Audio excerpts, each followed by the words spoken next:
Well, hi folks. Last video I talked about the best of the best for the year 2017. 10 posters I loved, highlighting some inspiring trends in film art and graphic design in general. But of course it wouldn't be Hollywood without a few posters so painfully derivative, dull, or misrepresentative that they made us want to hide our eyes in the dark confusion of our 3D glasses as we cowered in the aisles of our local cinema. Equally frustrating is a mediocre poster for an amazing movie. And that's why this video exists. I didn't actually count the posters on this list, so let's just say a bunch. So without any delay, here's a bunch of movie posters that sucked ass this year. How's that for eloquent?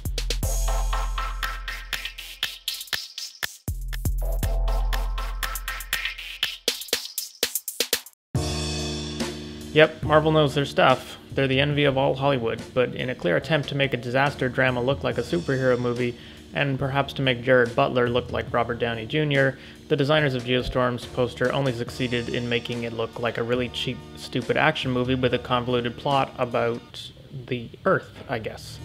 And it's not. From what I gather, it's actually a really expensive, stupid action movie with a convoluted plot about the Earth. A perfect shitstorm. This wasn't a malfunction. It was intentional. The Emoji Movie jumped on the character posters bandwagon, but somehow made characters that are literally the embodiment of primal emotions come off as completely boring. They really only needed one poster, and I think we all know which one that was. Here I was thinking we stopped applying cheap radial blur effects to dull photographs with boring type treatment in the late 90s, but these designers didn't get the memo. Granted, the title is pretty vague at best, but that's all the more reason for the designers to communicate the plot and genre through the poster. Apparently it's a drama about an Earth man, I guess? Yeah, one of those. Holocene is actually supposed to be a good movie, but this is another one I totally missed, to be honest, and I get the sense I wasn't alone. This poster is probably partially to blame. You're the one who claimed to be Jesus. Who do you think I am?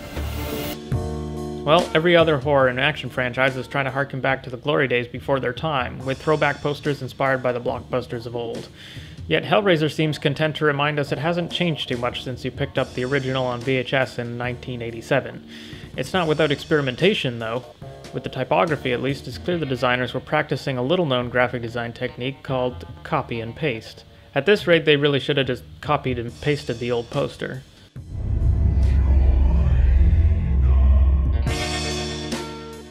I guess this mainstream comedy poster on a white background with white and red text was just way too controversial, so they had to take out all the Christmas elements. They could have replaced them with something else, but instead they just left the white background so we could focus on discerning the incredibly vague hairline between Mark Wahlberg's greaseback mullet and Mel Gibson's shirt. I guess it worked. I think Brad's dead again. What if I'm in the mood for a really zany, independent comedy? You know, the quirky kind with the yellow posters with the cutout characters at the bottom, photos in boxes at the top, lower cap sans serif text in black and red. Oh, great, there you are, youth in Oregon. Complete with a road sign that serves as a commentary for their zany life journey. If there was a street sign to represent the design choices behind this poster, it'd be this one. Or maybe this one. Or this. Speaking of indie, I don't like to pick on indie films, especially indie horror that's trying something new, but the only thing worse than one bad poster is two bad posters. Or in this case, 6 bad posters. The brooding Renaissance oil painting inspired tapestry of hellish ornamentation is a strong start, but these posters suffer from a rare strain of floating head disease, where the same head is repeated redundantly several times on the same poster. Wait, I think I'm getting deja vu. Okay, but maybe this is a unique convention, an opportunity for the designers to show us the contrasting sides of each character. After all, this film is about possession, religion, and the eternal struggle between good and evil, right? Only problem is, this nun isn't possessed. She's just looking in a different direction. And this dude, I think maybe it's like the before and after he ate too much steak. You're going a little red there, Mr. Savage. These shots are so close, it looks like they almost just flopped one picture of Adrienne Barbeau. So who can blame her when she was so underwhelmed with her character poster that she fell asleep standing up? Why are all the characters pushed so far into the middle of the poster while there's dead space in every corner? And when the floating heads are different characters, why are there no unifying emotions, eyelines, relationships, or themes? At first glance, these posters are awesome. A raw, organic, illustrative intensity, a fascinating level of detail, a foreboding symphony of sinister colors and textures. I really wanted to like the Art for Gates of Darkness, but the more I look at it, the more I just kind of feel like this guy. Things are not what they seem. Ingrid's probably going to regret putting her iPhone in her mouth when she finds out she's voided her AppleCare warranty and developed tongue cancer. Couldn't she just be biting a Polaroid or something like a normal stalker? Then of course we have the posters that are just so inoffensive that they're, well, frankly offensive. Let me guess, it's based on an inspiring true story. It's probably the most fun you'll ever have watching John Corbett have the most fun he's ever had riding an 80-year-old tractor driven by an 80-year-old man.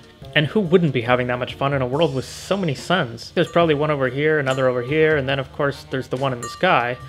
In fact, the only thing All Saints really needs is a few more flares of heavenly light.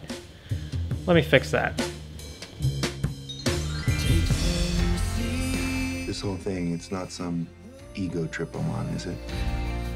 You know what would be scary? Imagine if you were Michael Berryman and you looked in the mirror. Oh, come on, they said it, not me. Because there's really nothing else in this poster that's even remotely eerie, including the characters' rather casual expressions. It seems that they may have been interrupted during a scintillating conversation about changes in the tax code or something. At least it has the most original tagline ever. Of course, some films are so generic that they kind of deserve a generic poster. But does Gerard Butler really deserve to have his chin cut off for no reason? Especially after that mess with Geostorm?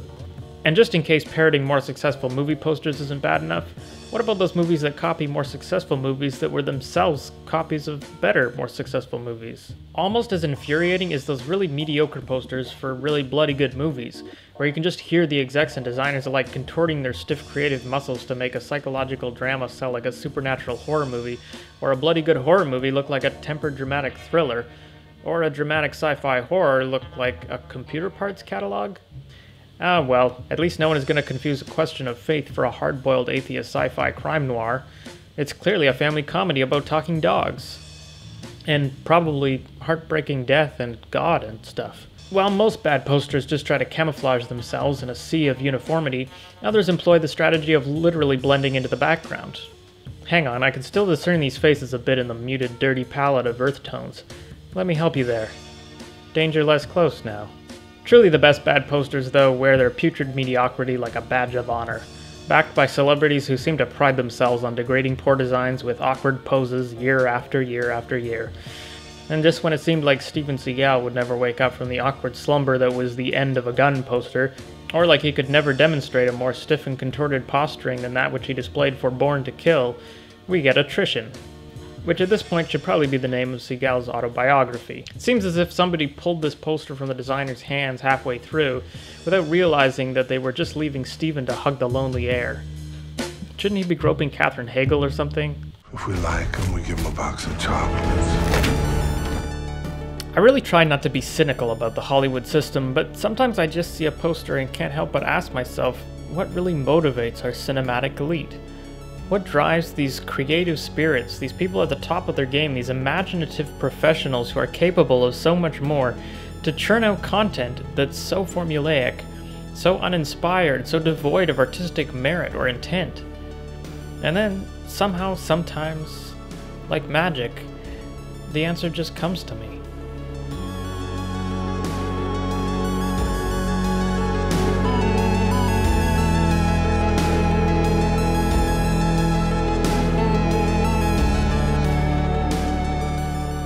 Thus, we conclude a brief snapshot of the posters that failed to win me over in 2017.